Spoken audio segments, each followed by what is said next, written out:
cultural es un problema enorme en comunicación. Y Profe, necesito que lo manejemos, ¿sí? yo no entiendo cómo se crea el código, o sea, si no es algo convencional, ¿cómo se origina? ¿Cómo es que las personas tenemos un código, compartimos un código? La cultura, por el vivir, por lo que vivimos nosotros. O sea que es Eh, impuesto o no. por eso se llama código cultural. La cultura te genera códigos.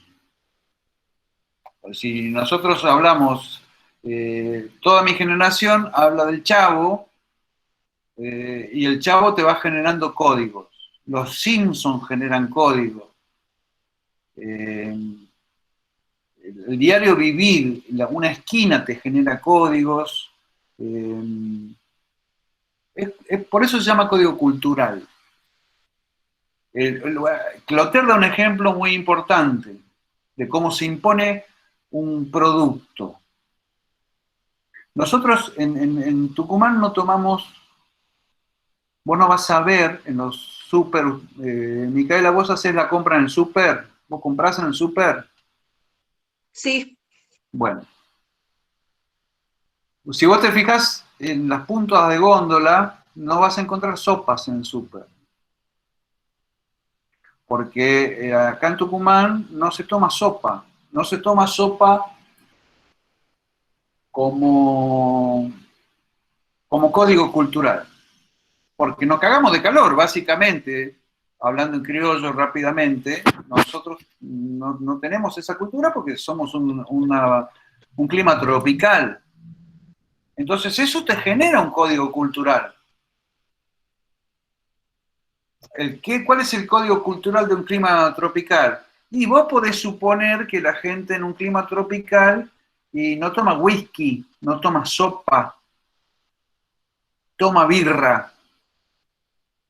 Yo eso como un... Por eso jodo mucho como que somos operadores culturales, porque tenemos que saber leer la cultura. La cultura genera códigos culturales. O yo ya sé que no genera, ya sé que no tomas whisky, que tomas birra o fernet, que son bebidas propias de los climas tropicales. ¿Me entendés, Micaela? sí, sí, ahora sí, gracias. No, esto recién empieza. Estamos, eh, estamos tratando de generar cómo se crea un código. Estoy tratando de ejemplificar con algunos ejemplos, pero tenemos que construir ese conocimiento que vos no tenés y que como vos, Micaela, yo supongo que la mayoría de tus compañeros no tiene, como tampoco lo tenía yo, porque es un conocimiento muy difícil de tener. No es un conocimiento el del código cultural que uno tenga normalmente. Yo te hablo de signo y vos lo ves el conocimiento de signo, lo tenés durante muchas materias en la carrera. La fotografía es un signo, tenés signo en semiología, todo el tiempo está manejando la categoría de signo. La categoría de código cultural no es una categoría que se maneje normalmente. Acá me pone Agostina, porque la cultura, lo establecido así, es generado de código. Sí. Por ejemplo, ustedes hablan de memes, y hay todo un estudio de meme. Bueno, el meme es una forma de aislamiento de códigos. Es como un código en uso el meme. Pero también hay códigos. A ver, justamente yo les pregunto y los interpelé de arranque, porque estamos construyendo esto. Lo estamos construyendo y lo tenemos que estar escribiendo, y yo tampoco estoy seguro de estas cosas. Yo si hoy tengo que escribirlo, ayer estaba trabajando en la noción de registro, que es lo que viene después de esto. Y justamente me atoré. Romina, escúchame seriamente porque me vas a tener que asistir en esto también. cuando tengo que dividir, cuando yo tengo que separar registro, código de signo, es fácil porque la palabra es la convención. Cuando un código se transforma en signo, es porque ya es convencional. No sé si me entienden. O porque lo usamos tanto que ya es convención, de tanto usarlo, lo convenimos como signo. A ver, un ejemplo. Por ejemplo, a ver. No es que es difícil porque lo estamos construyendo esto, no está escrito, no está establecido. Cuando yo le digo que los estudios en comunicación visual nos deben una epistemología, es porque nos deben una epistemología, y cuando yo lo tengo que enseñar, eso falta. Entonces, si falta, lo tenemos que construir y lo estamos construyendo de esta manera. Por eso yo pido la participación de ustedes para poder construirlo, porque no está. Y cuando yo se los tenga que tomar, usted lo tiene que estudiar de algún lado. Y eso no existe. Va a existir cuando lo escribamos. Y para escribirlo necesito justamente el gran aporte de ustedes es entiendo esto o cuál es la pregunta, cuál es la parte que no entiendo para que nosotros podamos escribir. Por eso estamos participando en todas estas cuestiones. Sé que esto no le interesa a todo el mundo y hay mucha gente que quiere tape y lleve, dígame que dónde tengo que estudiar, de acá a acá, listo, estudio. Bueno, esa gente tampoco me interesa mucho a mí, ¿no? Se lo voy a hacer sinceramente, se lo voy a decir sinceramente, porque yo entiendo que enseñar no es llenar algo que está vacío, no entiendo la enseñanza de esa manera. No es que ustedes tienen un hueco que yo vengo a llenar. Entiendo la enseñanza como una llama que voy a encender. Algunos tienen el papel seco y yo puedo prender la llama, otros tienen el papel húmedo y prendo y no prende la llama. Es como el carbón húmedo y el carbón seco. Yo prendo el fueguito y en algunos prende, en algunos no prende. Bueno, hago el asado con lo que prende en el fueguito,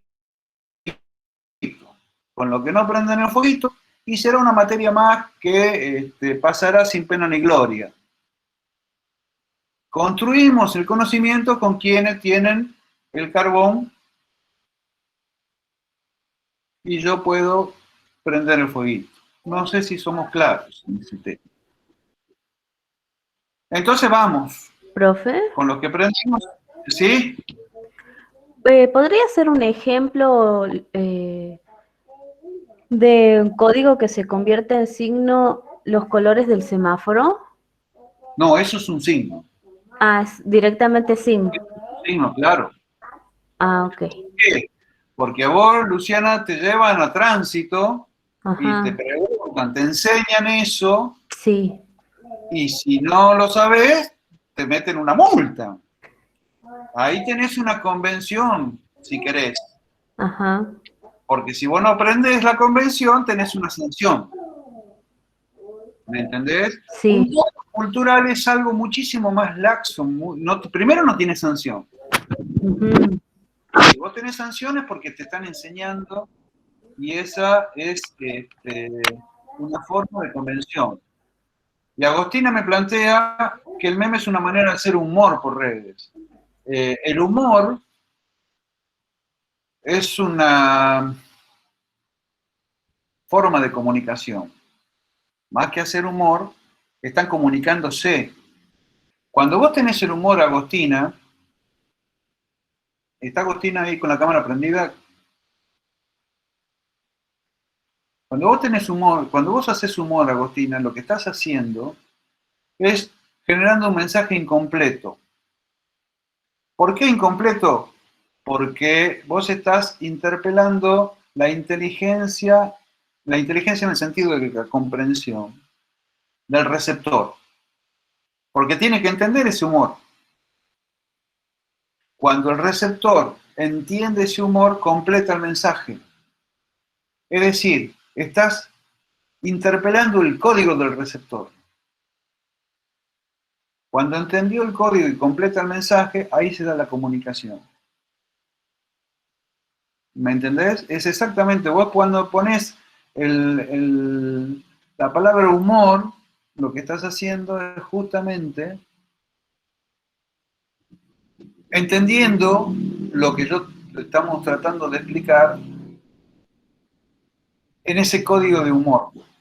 Lo que vos no entendés y que te estoy explicando en este momento es que el humor requiere la comprensión del receptor. Entonces, al requerir la comprensión del receptor, lo que necesitas es que comparte el código, que es lo que me estás escribiendo acá, exactamente. Sí, Fabián, sí. ¿el código QR podría ser un ejemplo de eso? No, el código QR es un signo. Es un signo complejo que tiene una cantidad mucho más grande de información y vos necesitas un dispositivo de decodificación. El código QR se dice código, pero es un signo. La diferencia Claro, en que está en el decodificador. Es tan compleja. Sí, te escucho. No, disculpa. Es un Sí, te escucho. signo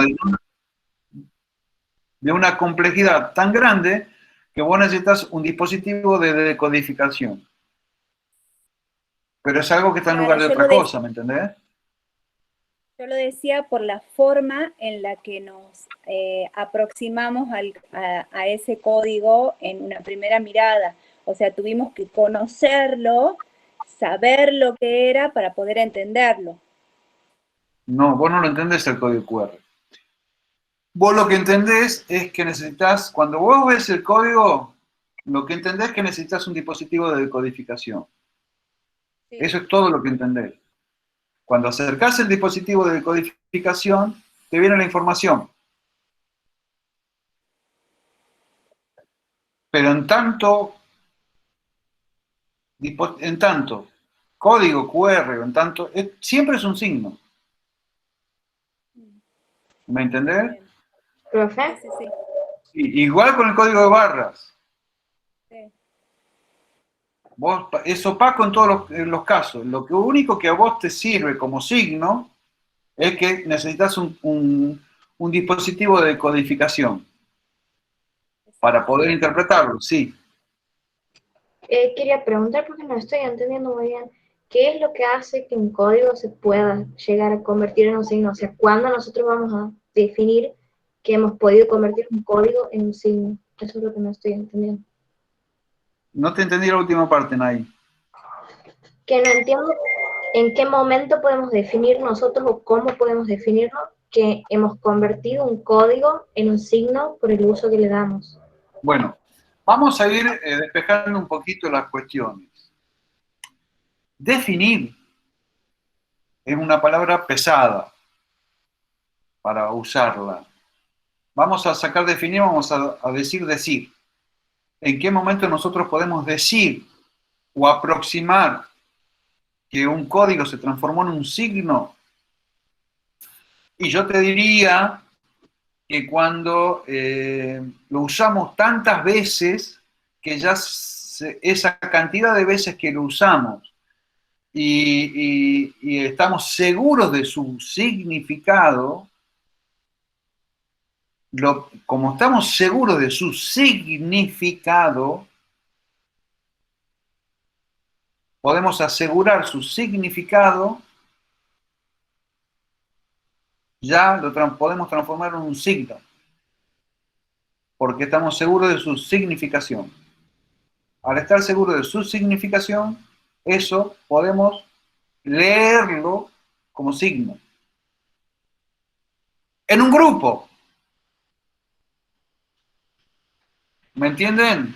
Si por ahí hay un grupo de ustedes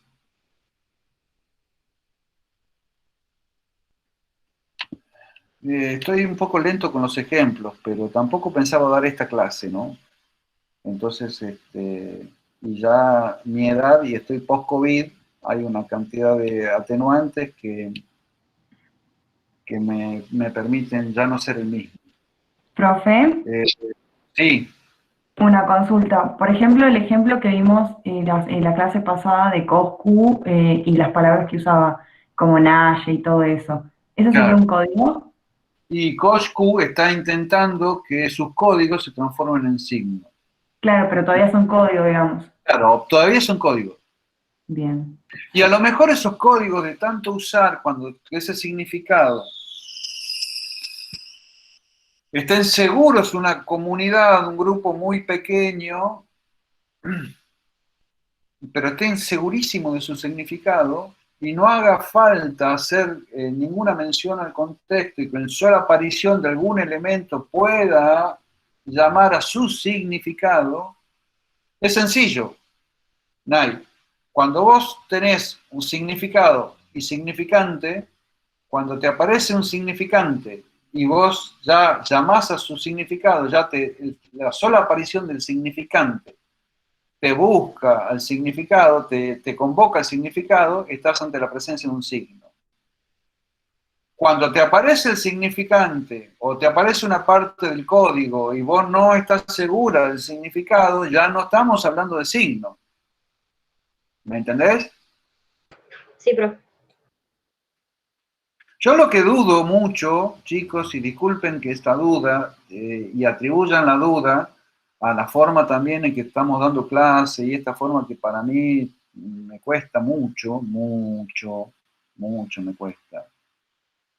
Yo no logro, para mí no entienden un carajo, y sinceramente se los pongo así blanco sobre negro para que nos entendamos rápido.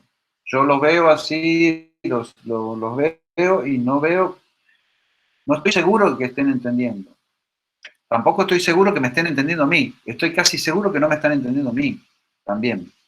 Y yo que estoy dudoso de todas estas cosas, imagínense ese cóctel mortífero de una cantidad de dudas. ¿Qué es lo que nosotros tenemos que manejar? También tengan claro eso, conmigo por lo menos. Conmigo es un mar de dudas. Lo que yo En más o cuanto menos, tengan, en cuanto tengan una certeza, ya voy Lucas, en cuanto tengan una certeza, rajen para el otro lado. Porque la comunicación tiene mucho de dudas y porque se está moviendo, básicamente. Y donde más se mueve es en esto que estamos hablando. Acá es donde más se está moviendo la comunicación. Los códigos cambian. Los signos pueden no cambiar porque ponerse de acuerdo y poner un signo es complejo. Y acá la profesora Torazo acaba de traer algo que cambia mucho la noción de signo, que todavía nadie está estudiando, que es el código QR. Nadie está estudiando eso, absolutamente nadie está estudiando eso. El código de barras no lo estudiamos porque está subsumido a un grupo que es las cajeras de súper. El código de barras está encerrado en la logística de comercialización. No es algo que a nosotros nos incumba el código de barras. Salvo a mí, por ejemplo, que tengo muchos libros y el código de barras lo utilizo y tengo un lector de código de barras para catalogar libros. Todos los libros vienen atrás con el código de barras a partir de la década del 90, entonces el código de barras yo lo utilizo como una herramienta de catalogación de libros porque lo leo. Después de leer tengo qué significan los espacios entre las barras, porque siempre tengan en cuenta que lo que se lee, el código de barras, lo que se lee no son las barras, sino los espacios entre las barras. Entonces sí participo de esos códigos, de esa lectura, porque me sirven a mí, pero y ni siquiera tengo aprendizaje de eso, que tengo el dispositivo de lectura. Porque si bien es bien interesante que Romina Torazo lo traiga a la discusión, porque ahí estamos estableciendo una cosa nueva. Esos signos que podemos denominar, si nos pusiéramos tan pelotudos como Peirce o como Humberto Eco, que tenemos que ver así, super categoría, tendríamos que hablar de supersignos. y ninguno se va a poner a ver qué significa cada uno de los espacios y las posiciones de un código QR, porque es una información estúpida para accederlas nosotros. ¿Y para qué me serviría si tengo la posibilidad de tener un dispositivo de lectura de eso? Pero es algo que está en lugar de otra cosa. Nada más que no tengo forma de que me sirva así puro. Tengo que tener un dispositivo de decodificación, porque es complejísimo eso. ¿Cómo es de complejo? Imagínense que yo voy a la película La Llegada y el calamar ese gigante me escupe códigos QR. Abre la mano así de 7, no sé cuántos dedos tenían, y me tira códigos QR. Porque perfectamente puede haber sido así. Y la lingüista se mata tratando de buscar esas posiciones. ¿Por qué no es eso? ¿Por qué no es eso? Gracias, Romy. ¿Por qué no es eso?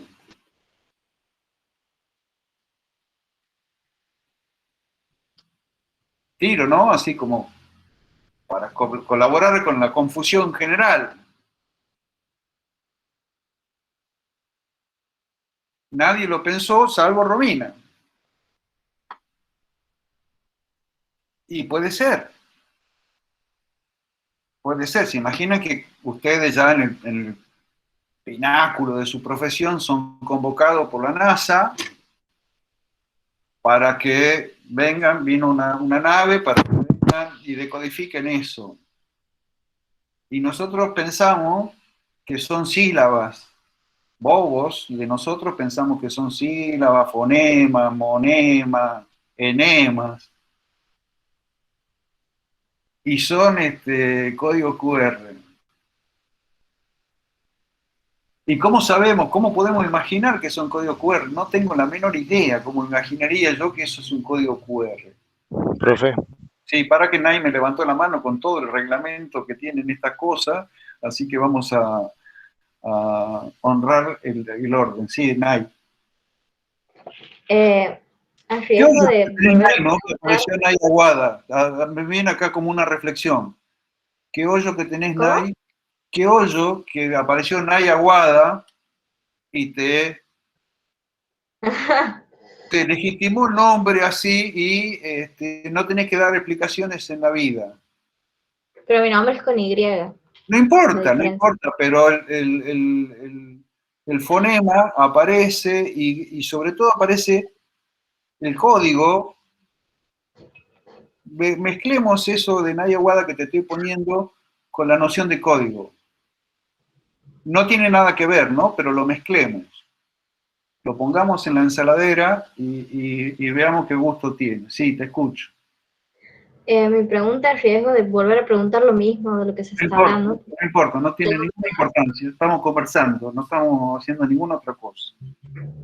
Volviendo a hablar del código QR o los códigos de barra, el hecho de que nosotros, de que nuestra cultura entienda lo que es un código QR o ponele que vos lo veas y sepas que tengas que apuntar el celular para que el celular lo lea, no lo hace, es un código, porque... No, eso lo haría, eso sería la convención, Nay.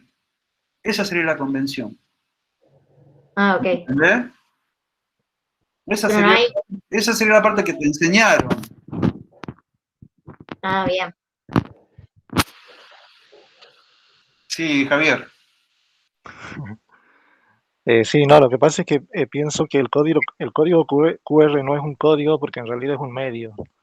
Es como un enlace en la vida real. No, digamos, que no nos es lleva. un medio el código. No. Lo que es un medio es el dispositivo de decodificación. Ese es el medio. ¿Y el código entonces en qué lugar se ubica ahí? Y hay que ver, justamente estamos conversando para ver si podemos llegar a alguna conclusión. No sabemos. Porque el dispositivo, si bien el dispositivo, o sea, es como que el dispositivo necesita el código y a su vez el código del dispositivo. No, el código necesita el dispositivo porque es ilegible sin el dispositivo. Sí. El código es ilegible sin dispositivo. Pero vos podés llegar por otra vía al contenido.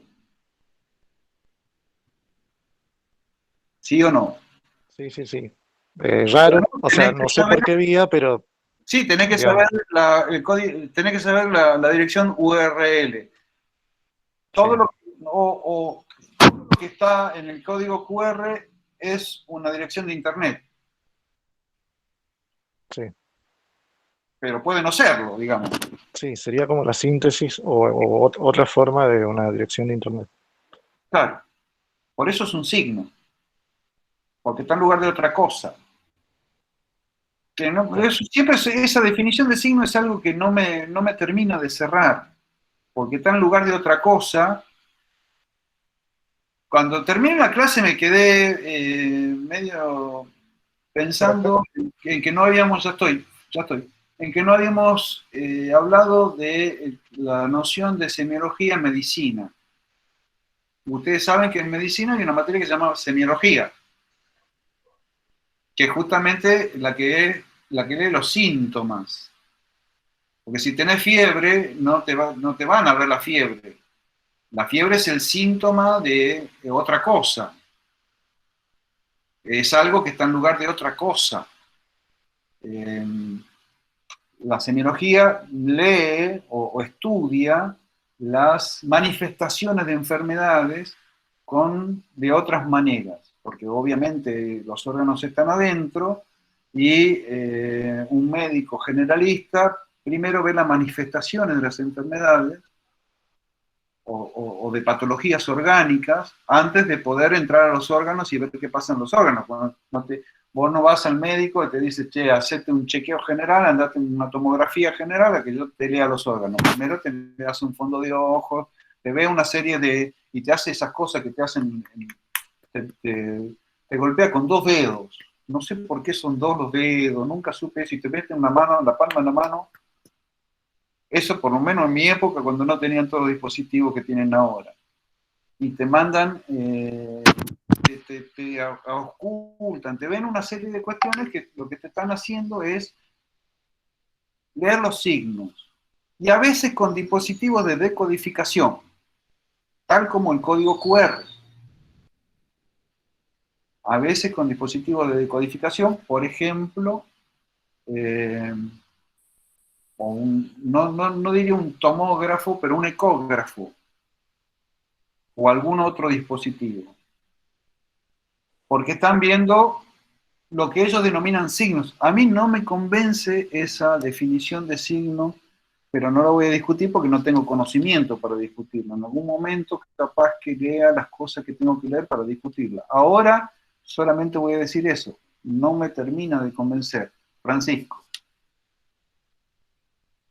no, profe, era un poco para aportar el tema esto del código QR. Por ahí a los chicos capaz no les quedaba claro porque capaz el término URL no es tan conocido o Bien, a gracias. algunos no les suene tanto. Es Gracias. el hecho de que uno va a un bar, por ejemplo, tiene el código QR y abajo si no tiene una dirección, por ejemplo en Jimmy Willy es entrar al Facebook a mirar la carta. El código QR te dirige a la carta o si no, anda al Facebook, mira la carta y tenés los precios. Era para agregar eso nada más. Sí, gracias Francisco. Cuando yo digo una dirección URL es una dirección de Internet. Lo que hace un código QR generalmente es mandar a una dirección en Internet. Es hacer que ese paso sea más automático, para que uno no tenga que memorizar una dirección en Internet. Nada más que eso. Por eso es que uno lo minimiza como pieza de comunicación, y por eso es que me parece que es un signo. Un super signo porque contiene una cantidad enorme de información. Y nunca va a poder ser convencional eso. Porque es enorme la cantidad de información que hay atrás. Y lo denominan código porque justamente la palabra código, no sé si lo denominan código por alguna cuestión así académica, digamos, que se pusieron a decir, a ver, ¿qué es esto? No, pero la palabra código no conlleva la convención. Sí es un signo en tanto y en cuanto yo tengo que aprender que eso requiere de un dispositivo de codificación. Es todo lo que yo tengo que aprender. Que solamente viéndolo me doy cuenta de eso y nada más. Pero por las dudas, abajo me dice, apoyar la cámara acá, y hay sistemas operativos telefónicos, como por ejemplo el iOS, que solamente poniendo la cámara hace la lectura del código QR, viendo la morfología. Y en este punto también tengamos bien en claro cómo tenemos que usar las palabras que sí conocemos con precisión para poder investigar lo que no conocemos o lo que estamos generando el conocimiento recién. La sintaxis del código QR tiene una particularidad que hace que rápidamente lo reconozcamos, tanto nosotros como dispositivos electrónicos. Entonces, al ver esa sintaxis, se empiezan a activar una serie de programas adentro del sistema operativo que ya activan los lectores con precisión para poder decodificar eso, para poder disparar los programas de decodificación. ¿Se entiende lo que estoy hablando? Porque como son chicos ustedes, este proceso que se lo voy relatando tuvo un proceso. Al principio uno tenía que tener un programa específico de lectura de código QR. No era automático como es ahora. Y tenía que saber una serie de cosas para poder activar el código QR. Y ahora, en la sintaxis del código QR, cuando hablo de sintaxis, hablo de denotación. Solamente hablo de lo que estamos viendo sin ningún tipo de significación. Ahora yo tengo reservado en el centro del código QR una serie de cuestiones que puedo resignificar y puedo ponerle signos. Adentro puedo identificar de qué se trata ese código QR, o a quién pertenece por lo menos. ¿Se entiende lo que estoy diciendo? Puedo ponerle algo que tenga lectura para nosotros. Por ejemplo, puedo ponerle McDonald's adentro del código QR y eso ya sé que eso se trata de McDonald's. Para no estar apoyando la cámara, apuntando la cámara y tener que esperar todo el tiempo de decodificación para darme cuenta que no me interesa. Es decir, eso está avanzando también en la lectura.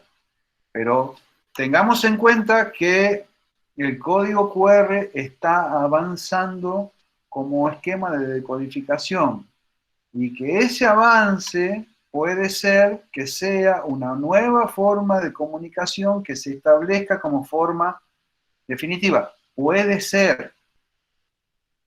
Puede ser. Este fin de semana he visto una película bastante interesante que se llama Los Mitchells contra las máquinas, en Netflix. Es muy nueva. Es una película de animación que no tiene que ver directamente con la materia que nosotros estamos viendo, pero sí con el desarrollo de la tecnología. Es como que Siri se rebela contra su creador por celos. Le agarra un ataque de celos a Siri y es bien interesante porque plantea, y verla muchas veces, ¿no? Porque plantea muchas cosas de las que estamos viviendo. Me interesaría que la vean. Los Mitchell contra las máquinas. Es muy nueva, se estrenó este fin de semana en Netflix. Y bueno, si no tienen Netflix no tengo cómo conseguirlo, la película esa, porque no está ni pirata ni de ninguna manera. Bien, vamos con la noción de código, que parece fácil cuando uno habla de código, parece fácil porque la palabra código es una palabra que nosotros conocemos, pero la noción de código cultural no es tan fácil, no es algo tan fácil. Y para mí es difícil explicársela porque no tengo tantos códigos comunes con ustedes. Yo no tengo códigos comunes, no me puedo expresar tan cercanamente con ustedes. Cada vez que pasan los años, tengo menos códigos comunes con los alumnos. Y esa es justamente la cuestión del código cultural. Al principio me acuerdo que hablaba como Kiko, del Chavo, y me entendían todos, y ahora llego a hablar como Kiko, quedo como un pelotudo en frente de todos, porque es un código que no manejan, un código cultural que directamente no manejan. Y realmente quedas como un imbécil si hablas como Kiko y no manejas el código. Y mucho tiene que ver con eso, mucho tiene que ver con eso. La cultura genera todo el tiempo códigos y hoy hay un quiebre cultural que tiene que ver con cómo son las formas. Acá me dice Nai que es como hablar como Coscu, pero con adultos. Coscu para mí es una cosa inexistente. Pero es absolutamente inexistente y por ahí cuando ustedes me hablan, bueno, mis hijos ya son grandes también. A ver qué me dice Luciana. Por ejemplo, el uso obligatorio del barbijo, que en algunos locales ponen la imagen en la puerta, nada más. No, Luciana, eso es un signo. Las imágenes funcionan como signos también cuando nosotros las decodificamos como tal. Cuando te aparece un significante, tomemos para no complicarnos demasiado, como hacen los lingüistas de esta facultad, la semiología de Saussure y la estructura diádica de signos, significado, significante. ¿Qué tanto daño nos ha hecho en la filosofía y en el pensamiento occidental durante el siglo XX? Tomemos la estructura diádica, ¿qué tanto daño nos ha hecho? Pero acá nos va a servir más para pensar más rápido. Si vos tenés un significante y te aparece inmediatamente el significado, estás ante un signo. Y no jodamos más, para entenderlo rápido. Si vos ves un coso con barbijo y te aparece rápidamente, me tengo que poner barbijo, no es un código, es un signo. Significado, significante, significado. Vos ponete a ver si es un código cuando no tenés claro el significante. Cuando te aparece un significante y no tenés claro el significado. O cuando ni siquiera tenés claro que sea un significante. Estábamos hablando del libro de los ejemplos que da Rappel. Y estábamos hablando del Fernet y la birra. No sé por qué dejamos de hablar de eso, que era tan interesante la conversación. Y de la sopa y del whisky de lo tropical. Para que entendamos el concepto de código cultural bien. Tienen que meter, habla Rappel, ¿no? Tienen que poner el café en Japón. Y lo contratan a Rappel. Entonces, ¿cómo hace Rappel para meter Primero, ¿por qué lo contratan a Clotaire Rappel para poner el café en Japón? Bueno, Japón es un lugar donde Natalia me dice, profe, los códigos pueden ser ciertos actos comunes entre un grupo, no palabras sino actos. A ver, Natalia, si lo entendés mejor con este ejemplo. Para que entendamos bien esto.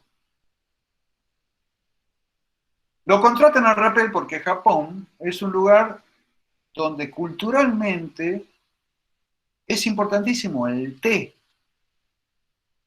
El té es algo que entra en la cultura japonesa de una manera que la impregna toda. Es simbólico el té en Japón. Como por ejemplo puede llegar a ser el mate entre nosotros, o mejor, entre los uruguayos. O más, porque los japoneses tienen miles de años y nosotros somos países de 200 años, paisitos de 200 años, que recién estamos arrancando. Y los japoneses tienen milenios detrás. Entonces la cultura es mucho más densa, está mucho más formada, es mucho más pesada que la nuestra, que somos países de 200 años. Y no es es así. Entonces cuando decimos, yo quisiera en Suiza, tal, bueno, Suiza tiene 3000 años, Suiza. Nosotros hace 200 años que estamos. Por eso también los códigos son diferentes. Y también tenemos que tener en cuenta ese tipo de cosas.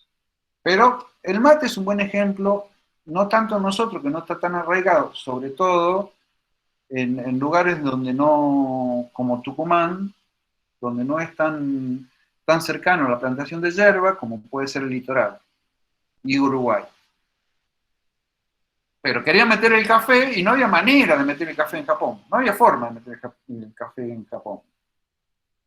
Iban, intentaban y rebotaban. Va a Rappel y dice, claro, un país con semejante tradición, con té, y el té con semejante arraigo cultural, no va a lograr nunca cambiar esa tradición. Entonces ahí interviene el marketing. ¿Y qué hace el marketing? Genera unos postrecitos, como lo danonino, sabor a café. Y empieza a operar con plazos de 20 años, de 15 años, de 10 años, cambiando el gusto, el sabor, metiendo el sabor en lo que se denomina memoria emotiva. Si yo le logro disparar a ustedes su memoria emotiva con algún código de la infancia, rápidamente los traigo. Como en algún momento les nombré la mandarina o el sabor de ratatouille, eso es apelar a la memoria emotiva. Entonces lo que estaba haciendo Rappel, que no al pedo era psicólogo, es psicólogo porque vive, es generar memoria emotiva. El tipo metió el sabor del café en postrecitos que los chicos comían en la infancia. Por supuesto que estaban subsidiados, los postrecitos salían 2,50 pesos, eran los más baratos, eran los más, había una campaña publicitaria enorme, estaban invirtiendo un montón de plata para lograr los objetivos a largo plazo. Conclusión, metieron el café. Después, ¿qué hicieron? Cuando esos chicos que tenían 5 años en el momento que impusieron esos postres, llegaron a tener 15, 16, 17, 18 años, empezaron a pulular las cafeterías. Y los chicos empezaron a consumir café y lograron meter el café en Japón. ¿Por qué lograron meter el café en Japón? Porque generaron un código. ¿De qué tipo el código? Cultural. ¿Entienden el concepto de código cultural? Se dan cuenta que a veces no tiene ni que ver con la comunicación tal como entendemos la comunicación nosotros. ¿Se imaginan yo aplicándole esto a una profesora de semiología? Que me sacaría patadas, obviamente, porque son... No logro, por suerte no logro mostrarlo en cámara. Es muy difícil de entender que vos vas a empezar a generar comunicación desde el contexto. Desde el contexto. Pero siempre que nosotros hablamos de código, de signos, siempre hablamos del contexto. ¿Se acuerdan cuando hablamos de que el signo se lee en su contexto? Y el contexto es fundamental en semiótica. Bueno, ¿qué hace Clotaire? Empezar por el contexto.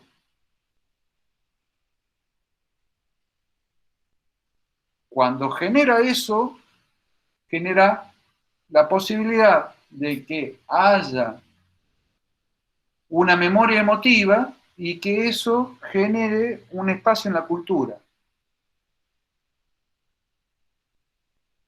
Y ahí yo puedo avanzar en buscar o generar un código, o recurrir a un código, o convocar un código. Pero primero tengo que generarlo, crearlo. Cuando nosotros vemos Disney, ¿qué creen que es Disney? hablando ya de una cosa mucho más amplia, ¿no? ¿Qué creen que hizo Disney con nosotros?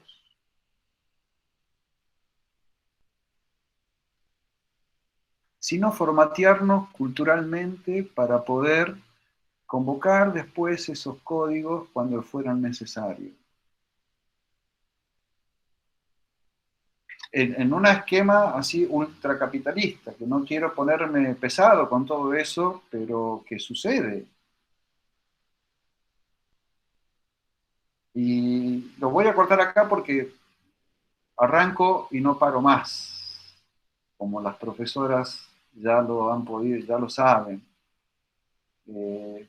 Que si quieren conversar sobre esto y profundizar sobre esto, está el buró. En el buró nosotros hablamos de todas estas cosas sin pausa y investigamos todo esto. Pero Disney tiene un patrón de formateo que lo pueden rastrear en un libro de semiología que está escrito por Armand Matelar y Ariel Dorfman, que fue un bestseller en los 70, que se llama Para leer al Pato Donner, que es un libro de semiología, digamos, aplicada.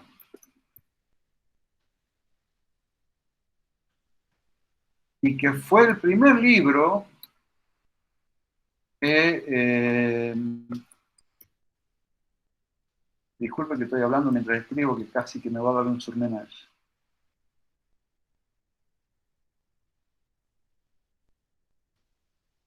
Que empezó a explorar en la cuestión de Disney, la cuestión ideológica de Disney y cómo estaba comunicando connotativamente, sin que nosotros nos demos cuenta, una serie de contenidos que no podíamos manejar.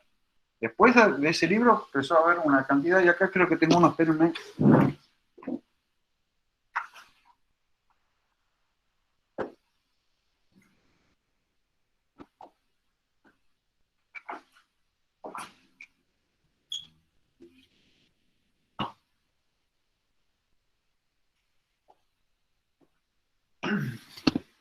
Acá está. Acá está el libro del que le estoy hablando. Ya va a ser foco la cámara.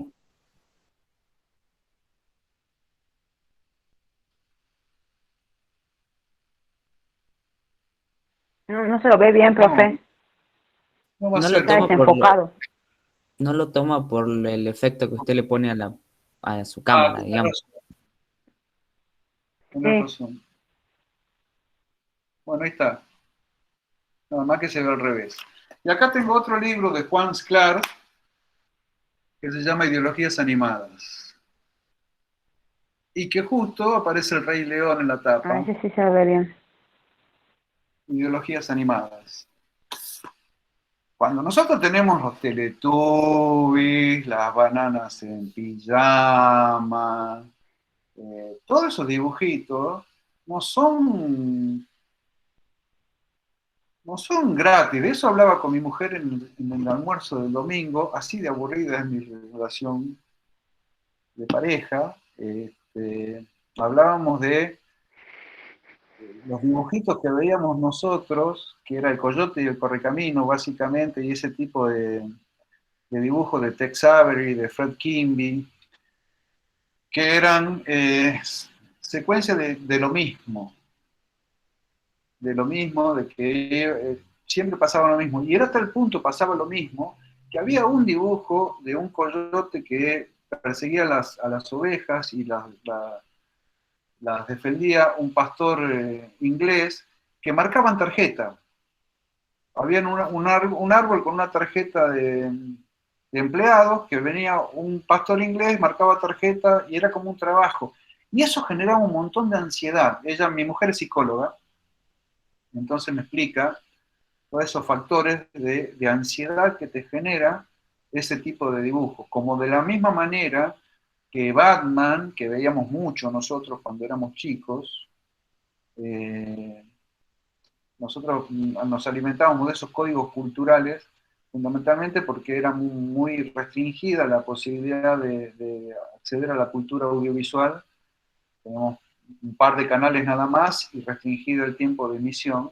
Entonces veíamos lo que mostraban en televisión, no teníamos así posibilidad, ni teníamos control remoto siquiera, entonces veíamos lo que estaba en la pantalla.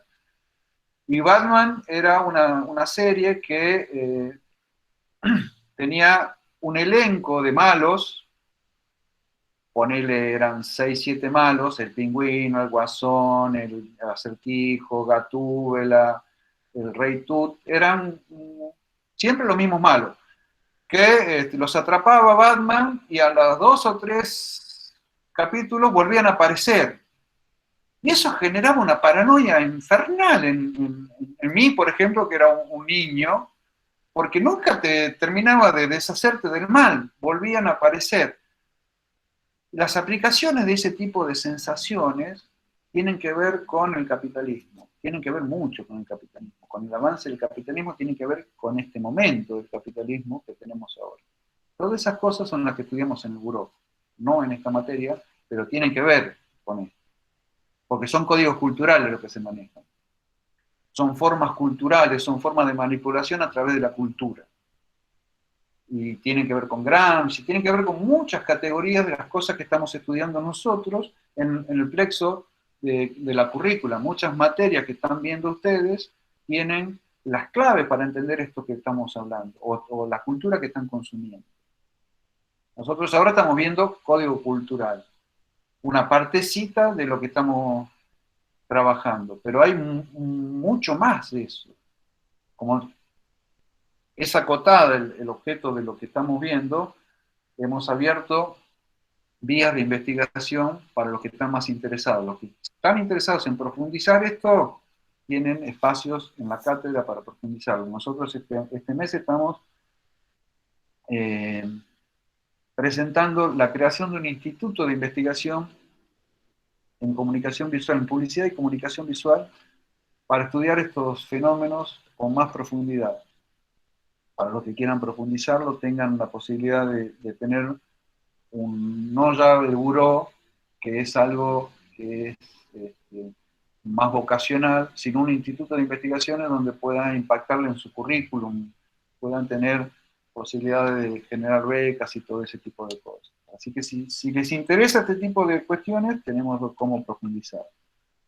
Pero a mí lo que me interesa es trabajar bien el esquema del código cultural, porque es una categoría de comunicación muy poco visitada y que se escapa de la teoría general. No es algo que todo el mundo maneje y es una construcción de conocimiento que tenemos que implementar. ¿Por qué? Porque lo que hoy está funcionando, lo que hoy todo el mundo requiere, hablando del mercado de la comunicación, a mi forma de ver, y esto es personal, lo pueden tomar o lo pueden dejar, eso no se evalúa, es privativo de ustedes, a mi modo de ver. Hay un lugar donde la comunicación funciona como una mercancía. La comunicación en donde yo me manejo funciona como una mercancía. Yo me manejo en la publicidad, me manejo en la política, me manejo en el mercado. Y ahí la comunicación es fundamental. Para mi trabajo, donde yo estoy todo el tiempo desarrollando mi trabajo, la comunicación es la herramienta estratégica fundamental. Y cuando yo hablo de comunicación, no la puedo escindir de esa diaria que tengo todo el tiempo, donde todo es comunicación. Para mi vida, todo es comunicación. No tengo un espacio, salvo cuando dejo de trabajar en algún momento, pero en lo que es mi vida laboral, todo es comunicación. Entonces, categorías como la que estamos hablando son mi materia prima permanente.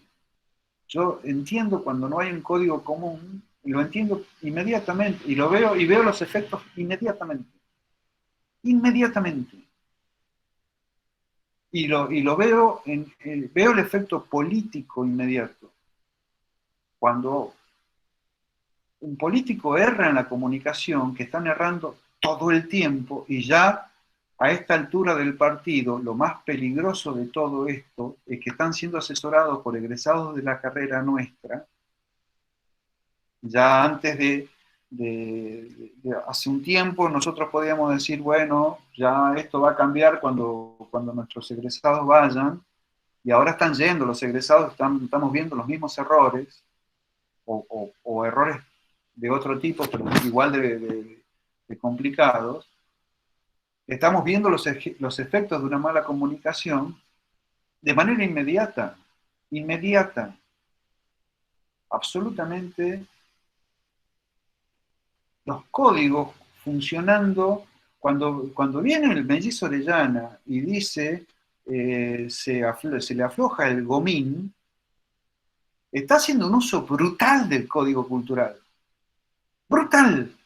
Al punto tal que ustedes, que no manejaban el código de se me afloja el gomín, lo fueron a aprender a ver de qué se trataba esa aberración de que todo el mundo se cagaba de risa. ¿O no fue así? No, muchos de ustedes no fueron a averiguar el significado el significante paradigmático. Se me afloja el gomín, se le afloja el gomín.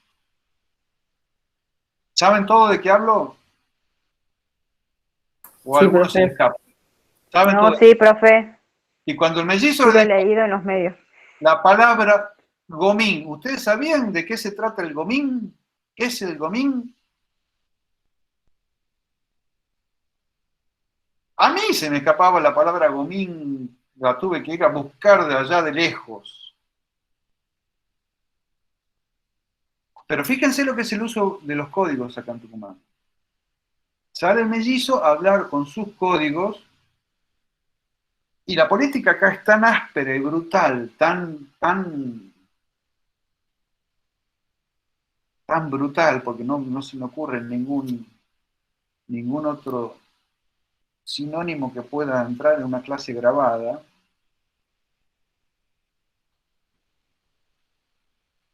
que salimos todos a ver de qué es, los que conocemos el código, obviamente salimos a decir, bueno, para mí Tucumán siempre es, o cada vez más, es la tumba del glamour. Si hay algún lugar exento absolutamente de glamour, es Tucumán. Acá traemos a Lady Gaga, y cuando baja del avión, baja Gladys. Sube en el aeropuerto Kennedy, Lady Gaga, y baja Gladys, la bomba tucumana, inmediatamente acá. Esto no tiene ningún glamour, pero para certificar eso está el mellizo, que si hace falta algo, hasta le cambió el nombre a su propia ciudad, ya no es Famayat, ahora es Famayat. Le cambió el nombre a su ciudad y lo va a transformar en un significante nuevo. No solamente cambia los códigos, cambia los significados, sino que también cambia los significantes, el mellizo Orellana. Y cuando hace ese uso de los códigos, es brutal el uso de los códigos que hace. A tal punto que muchos que no manejan el código van a buscar el significado de ese código. Pero me viene bárbaro el ejemplo para hablar de código cultural. Muchos de ustedes, a muchos les revaló el código, y muchos de ustedes cuando vieron pasar el video, que sigue circulando en redes, me sigue llegando ese video, cuando ven pasar el video, van a buscar el significado, porque muchos no entienden de qué se trata. Vamos a seguir trabajando el concepto del código cultural durante todo el cuatrimestre, porque necesito que les quede claro, y es un concepto que escapa a la claridad. Si hay algo que no está claro, es el concepto del código cultural. ¿Por qué es cambiante? ¿Por qué es cambiante el concepto del código cultural? Y porque la cultura va cambiando. Entonces, lo que hoy nos queda claro, mañana, y como bien dijo Eco, hay códigos que se van yendo. Entonces, es como un espacio donde entran significados que después se van. Y el significante que contiene ese significado es amorfo, no es como la estructura del signo. No tiene esa categoría de estructura del signo. No es tan estructurado. A lo mejor yo les pongo, a ver, ejemplos. Algún elemento de Game of Thrones. Por ejemplo, el coso así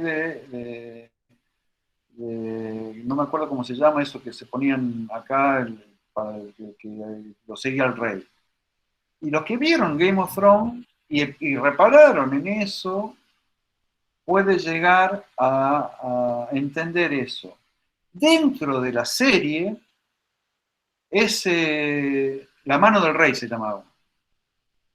Ese dije, esa cosa, ese pin que tenía dentro de la serie, es un signo.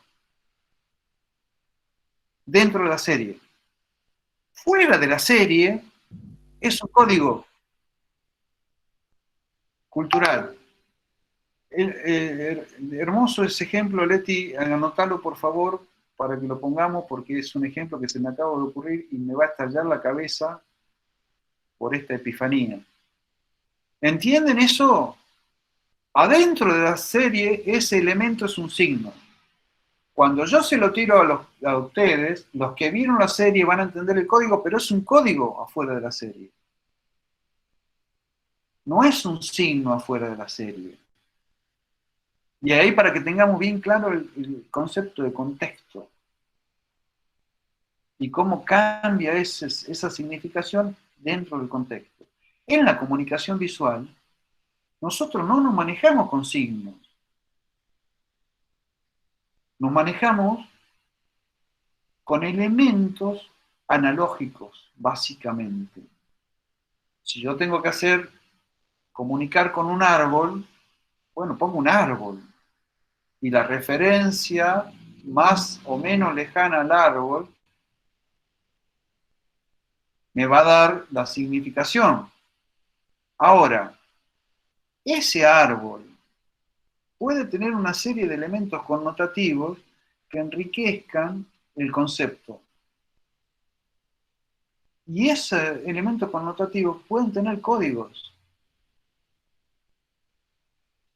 que entiendan gente que tiene que ir más allá o más acá del concepto de árbol. Yo puedo comunicar árbol a un montón de gente, pero puedo comunicar categorías de árbol a menos gente que me entienda el concepto de árbol.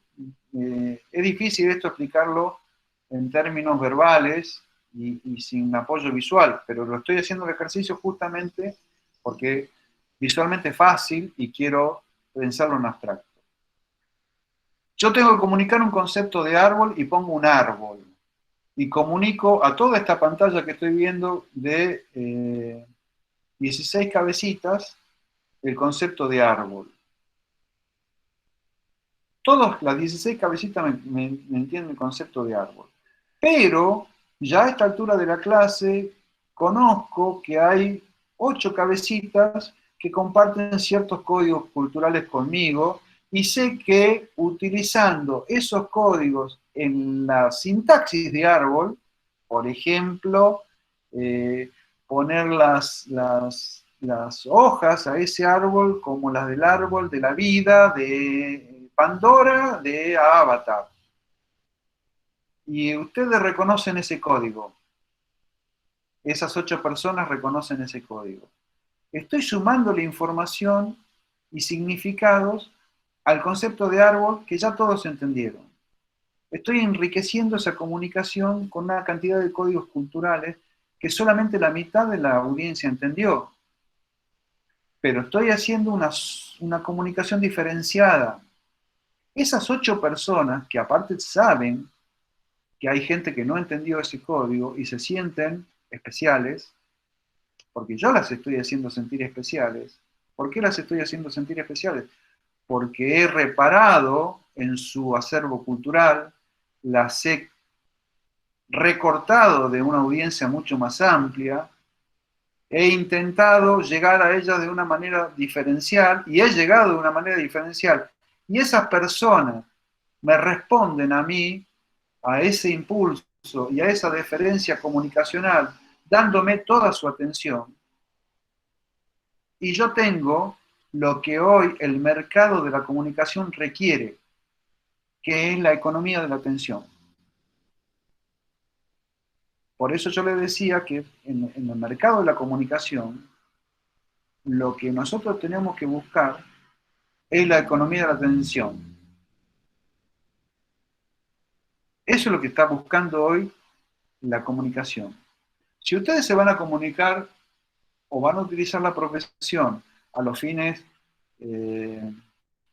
no comerciales, por decirlo de una manera, no funcionales, si ustedes se quieren comunicar y no les interesa para nada la recepción, bueno, olvídense de esto que les estoy diciendo. Ahora, si ustedes se van a comunicar tratando de que de alguna manera haya un receptor, bueno, entonces agarren lo que les estoy diciendo como si fuera una botella en el mar. Porque hoy todo el análisis del receptor se va en lo que se llama economía de la atención. Y la economía de la atención se basa fundamentalmente en el código cultural. No existe la economía de la atención sin la connotación. Economía de la atención es igual a connotación. Y una economía de la atención de calidad es un excelente uso de los códigos culturales. Eso lo sabemos los publicistas fundamentalmente antes que nadie. Pero básicamente, si hoy tenés que ser un community manager y no manejás bien los códigos culturales, vas a fracasar. Vas a fracasar cuantitativamente y cualitativamente. Esto que estamos viendo es básico y fundamental para los comunicadores de hoy. Y lo va a ser siempre. Pero si yo hoy tengo un teléfono y estoy con el dedito, piqui, piqui, piqui, piqui, piqui, piqui, piqui, piqui, con el dedito, que es lo que estamos haciendo todos nosotros todo el tiempo. ¿Cómo hago para que ese dedito pare? Y preste atención en eso que estoy mostrando yo. ¿Cómo hago? ¿Cómo logro hacer que esa persona repare en mí? Bueno, yo tengo que reparar en ella. Yo tengo que reparar en esa persona. Si yo quiero que esa persona repare en mí, yo tengo que reparar en esa persona. Para poder reparar en esa persona, tengo que conocer ciertos aspectos de esa persona, o por lo menos hacerle sentir a esa persona que yo reparo en ella. La forma más fácil de hacerle reparar a esa persona, hacerle sentir a esa persona que reparo en ella, es compartir ciertos códigos, es hacerle ver que comparto sus códigos. Y que eso sea creíble. Yo no puedo ir a ver a Coscu antes de esta clase, agarrar 3 palabras de Coscu, venir a repetirla como un imbécil acá porque se me van a cagar de risa a colores. ¿Por qué se me van a cagar de risa? Porque no son mis códigos. No los tengo incorporados. Los tengo que saber manejar. Una cosa, la primera cuestión es saber aislar el código. Encontrar el código y aislarlo. Y la segunda cosa que tengo que saber es manejar el código. Es lo más difícil de la comunicación. Tengo un montón de gente joven, compañeros de ustedes, que tenemos todos ese problema. ¿Cómo manejamos los códigos? ¿Alguien puede manejar un código que no es propio de su cultura? ¿Lo puede hacer? Hasta ahora no he logrado que lo hagan. Yo tampoco lo pude hacer. ¿Cómo hago para poder meterme a mí un código cultural y manejarlo sin que forme parte de mi cultura? y que no se me note. ¿Cómo hacemos eso? ¿Se puede hacer? Bueno, esas partes, esas cuestiones, son cuestiones que nosotros tenemos que empezar a averiguar. Porque tengan en claro esto.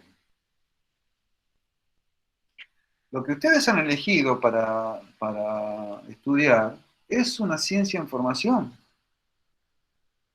que está en este momento en formación. Y este es un momento donde toda la cultura está... Estamos en el Big Bang cultural, para decirlo así en términos chiquitos, tranquis. Esto es un Big Bang cultural, ha explotado todo por los aires. Y la forma en que se expresa esa explosión es vía la comunicación. No hace mucho tiempo que íbamos a alquilar una película al videoclub. No hace mucho tiempo de eso. Capaz que ustedes no lo llegaron a hacer, pero no hace tanto de eso y ahora no sabemos qué mierda ver de la cantidad de cosas que tenemos para ver. Eso tiene impactos importantísimos en nosotros. Importantísimos. Hay alguien que está decidiendo por nosotros. No, los científicos, los que estamos investigando todas estas cosas, no llegamos a tiempo. Yo estoy escribiendo sobre el filtro burbuja y la vida atravesada por los algoritmos, y cuando estoy en medio de la lectura me aparecen las redes neuronales, y todo lo que vengo escribiendo lo tengo que volver a escribir estudiando redes neuronales, cosa que para mí es japonés antiguo. Y después tengo que venir a darle clase a ustedes, que creen que esto es fácil, y que dicen, bueno, díganme de dónde tengo que estudiar, de acá hasta acá. No, no existe esa posibilidad en nuestra episteme, no existe eso, no existe. Y eso es lo que viene de divertido. Bueno, divertido es una manera de decirlo, porque después tienen que lidiar contra los que nos contratan, que creen que esto es decirle a la gente, ponete el barbijo y quédate en casa, y la gente se pone el barbijo y se queda en la casa. Creen que es así la comunicación. Y todos los días tengo de esto, ¿no? Les juro por Dalma y Janina que todos los días tengo esto. Todos los días. Y ya voy con testigos porque la gente no me cree que todos los días tengo esta cuestión. Bueno, esto es lo que vamos a padecer nosotros. Ustedes, yo ya lo vengo padeciendo. Y para eso hay que prepararse. Porque encima hay 30.000 pelotudos haciendo comunicación, que no tienen ni la menor idea de esto que estamos hablando. Y que lo único que hacen es embarrar la cancha, ensuciar y manejar la comunicación como si fuera una cuestión telefónica. Y es complicadísimo manejar la comunicación a los niveles que nosotros estamos hablando. Bueno, alguien tiene que manejar la comunicación con estos niveles de profundidad. Porque son los niveles de profundidad con los que vienen las multinacionales. Los discursos de marca con los que vienen las empresas multinacionales tienen estos niveles de complejidad y sofisticación. Y las marcas de acá de Tucumán, que son las que nos contratan a nosotros, ni soñando vienen con estos niveles de complejidad. No los tienen porque los comitentes no los tienen y no lo van a tener nunca. Entonces nosotros tenemos que formatear el mercado para esas cuestiones. ¿Por qué? Porque la tienda que los contrata a ustedes para ser community manager está compitiendo no ya con Mercado Libre, con las tiendas de Mercado Libre, sino con las Yankees de tienda mía, con las chinas de Alibaba y Wish, con todo el mundo está compitiendo. Con todos está compitiendo. Y nosotros no nos estamos preparando para eso.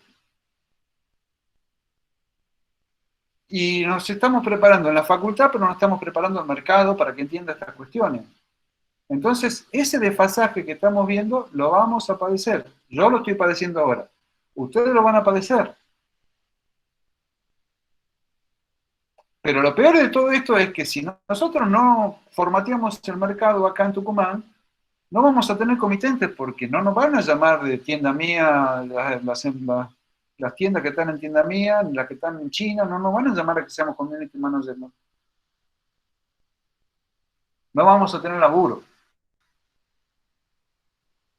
Y al paso que van las cosas va a pasar rápidamente eso. Porque yo las cosas que vengo anunciando que van pasando. Y lo vengo anunciando en la facultad. Y ya me da miedo a mí mismo. Porque las cosas que venía diciendo que iban pasando, que ojo que va a pasar tal cosa, yo hace 15 años que estoy dando clase. Y yo pensé que nunca iban a pasar las cosas que venía diciendo y ya estoy viendo que sí, que están pasando todas. Entonces me empiezan a temblar las patas. Así que empecemos a entender que estas cuestiones que nosotros estamos viendo así con me da paja, son cuestiones fundamentales en el mercado. Y que tenemos que entenderlo de esa manera. Porque esto que no estamos entendiendo nosotros, no están entendiendo un montón de gente, y lo que no se entiende es que se está cayendo todo a pedazos. Sí, y desde la comunicación es el punto fundamental donde nosotros podemos llegar a hacer entender alguna cuestión, alguna que otra cuestión. Yo sí tengo la verificación de algunas cuestiones que se pueden verificar. He tenido la osadía de ver Canal 10 este fin de semana, Canal 10 y Canal 8. Hace rato que no veía televisión de aire. Claro, uno ve Canal 10 y se quiere ir de Tucumán, obviamente, es la primera cosa que te pasa, te querés ir de Tucumán. Pero rápida, corriendo te querés ir de Tucumán, no, ni siquiera querés sacar un pasaje, te querés ir con el barbijo puesto corriendo por la ruta 40, porque obviamente está, y el Canal 10 es de la universidad. Es de la universidad. Entonces, lo único que falta en Canal 10 es que aparezca Mellizo diciendo lo del Gomín. Bueno, no, si pareció en Canal 10, sí, fue en Canal 10. Iba a decir en una publicidad, pero no quiero vivar Giles porque eso también puede pasar en la campaña electoral, en cualquier momento lo vamos a ver. Pero eso es una cosa que nosotros tenemos que empezar a trabajar seriamente. Por eso a mí me agarro como una ansiedad por este tipo de temas, porque sé por dónde viene la cuestión y sé cómo está operando las cosas, cuáles son los déficits que tenemos que resolver. Y lo estoy viendo todo el tiempo. Por ejemplo, si ustedes ven la Corrientes y 25, siempre hubo un bar ahí que no funcionaba. Un bar tucumano que no funcionaba. Un bar tucumano que no funcionaba, ponían otro, no funcionaba, ponían otro, no funcionaba, ponían otro, no funcionaba, hasta que llegó Habana. Y Habana funcionó. ¿Por qué funcionó Habana y no funcionaban los otros bares?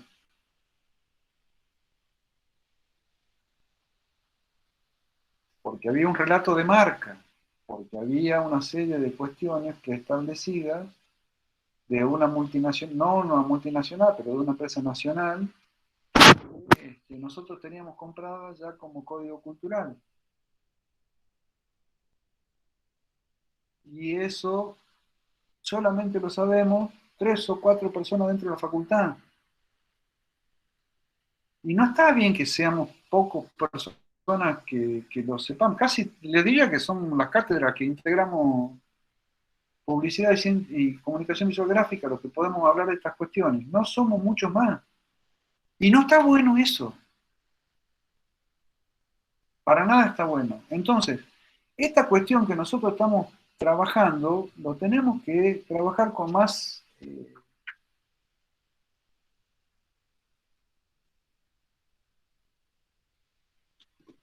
no le diría, no sé qué decirle, no sé si decirle precisión, con más urgencia, con más preocupación, con más profesional, no sé cómo. Pero hay que trabajarlo, porque el medio lo requiere. Y es responsabilidad nuestra. Nosotros estamos en una universidad pública para volcar estas cuestiones al medio. Todo lo que mi sueldo, el sueldo de todos los docentes, el banco donde hoy no estamos por una cuestión de COVID, pero todo lo que es la estructura de la universidad pública, la banca toda la gente que hoy está con problemas. Bueno, lo mínimo que tenemos que hacer como universidad pública es tratar de trabajar este conocimiento que hoy nos está costando desenredar y volcarlo a la comunidad. Porque para eso estamos estudiando y para eso estamos investigando.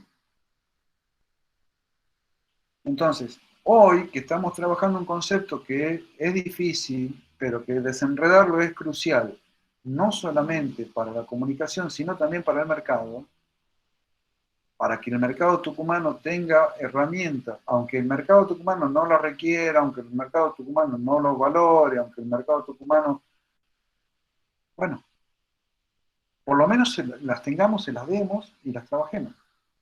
Pero básicamente para nosotros mismos, porque si yo no puedo operar sobre el mercado, pero sí podemos trabajar como operadores culturales, siendo community manager y haciéndole entender a la gente, a nuestros clientes, cómo van a poder meterse más en la cabeza de los consumidores, cómo van a tener mejores ventas, cómo van a tener mejores recursos para poder enfrentar la competencia que se viene, o para poder frenar el dedo en la pantalla de un teléfono, para poder saber manejar lo que requiere hoy el marketing mundial, que es la economía de la atención, vamos a tener éxito como comunicadores. Si no, no vamos a tener éxito como comunicadores, pero si no tenemos éxito como comunicadores, es que no vamos a poder comunicar. Ese es el resultado de no tener éxito como comunicador. Que es complejo y espantoso, porque es como que si no tenés éxito como médico, se te mueren todos los pacientes. Si vos no tenés éxito como comunicador y no podés comunicar, es como que tenés que empezar todo de nuevo. Es como volver a Formosa Zona Sur. ¿Alguien sabe de qué estoy hablando cuando digo volver a Formosa Zona Sur?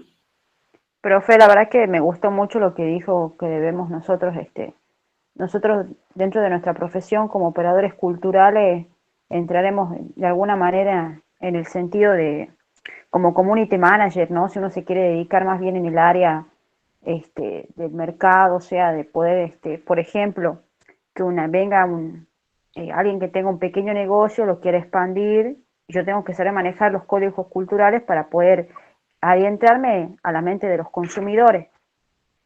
O sea, yo como comunicador en el área mía, a eso es lo que yo... No estoy hablando de expandir, ¿no? Estoy hablando de sobrevivir en este momento. Ah, bueno, de sobrevivir en ese sentido. Ojalá estuviéramos hablando de expandir, estoy hablando de sobrevivir. Pero yo dije, vuelve a Formosa Zona Sur. Nadie sabe de qué estoy hablando. No. Nadie, absolutamente nadie sabe de qué estoy hablando. Y googleé y no me aparece nada. Y googlearon y si no aparece nada. ¿Vos, Romina, tampoco? No.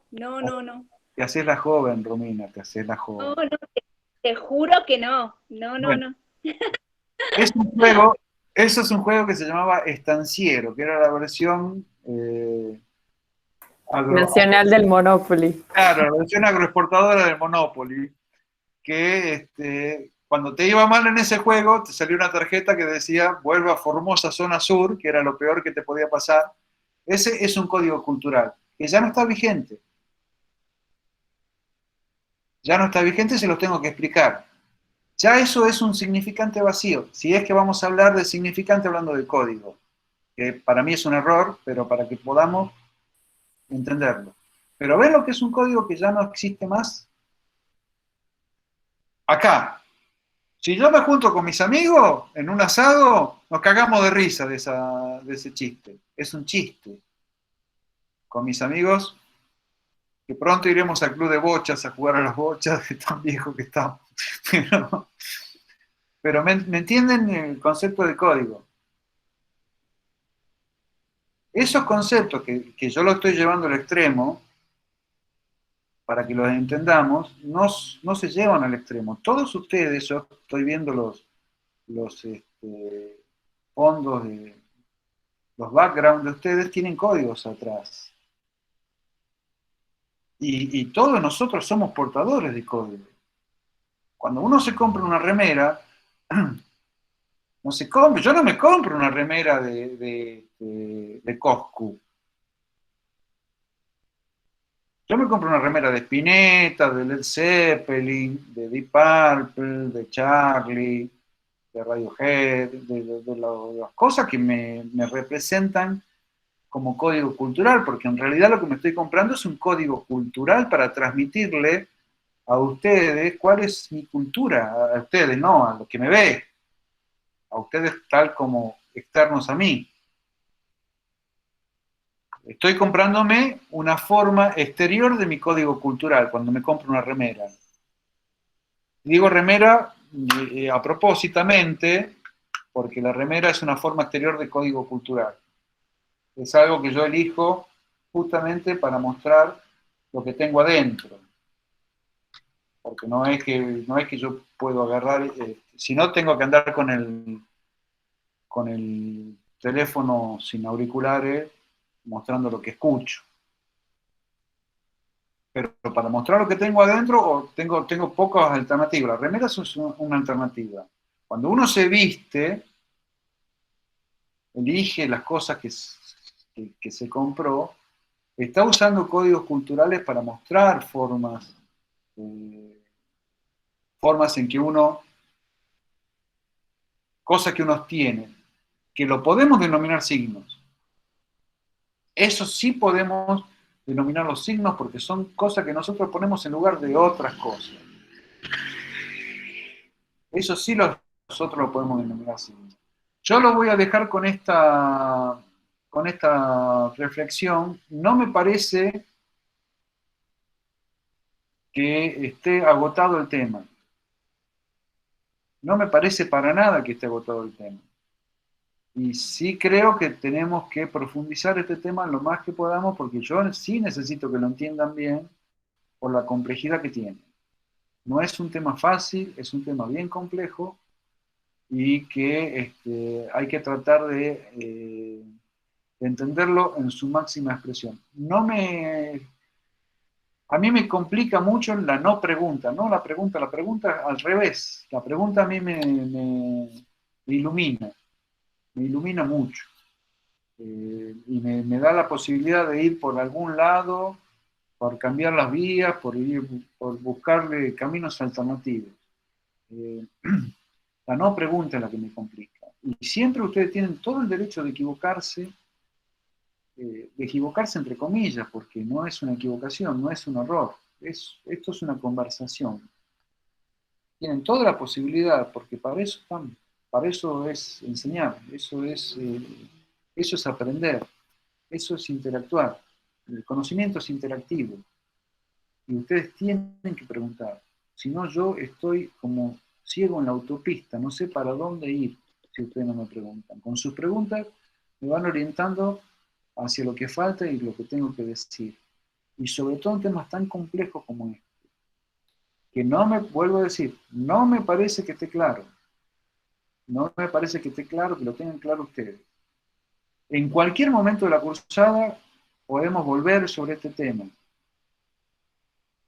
No es un tema que lo tengan claro ustedes, tampoco es un tema que esté claro, ni que tenga literatura como para poder apelar a eso y decir, bueno, estudien de acá hasta acá. Es un tema que está en construcción, que tenemos que construir, y que los que quieran aportar a la construcción me avisan y nos juntamos a discutir este tema más en profundidad. Pero es crucial en la comunicación este tema. Y va a ser crucial, en el futuro va a ser mucho más crucial. Va a ser mucho, mucho más determinante de lo que es hoy. Entonces, es fundamental que lo manejen.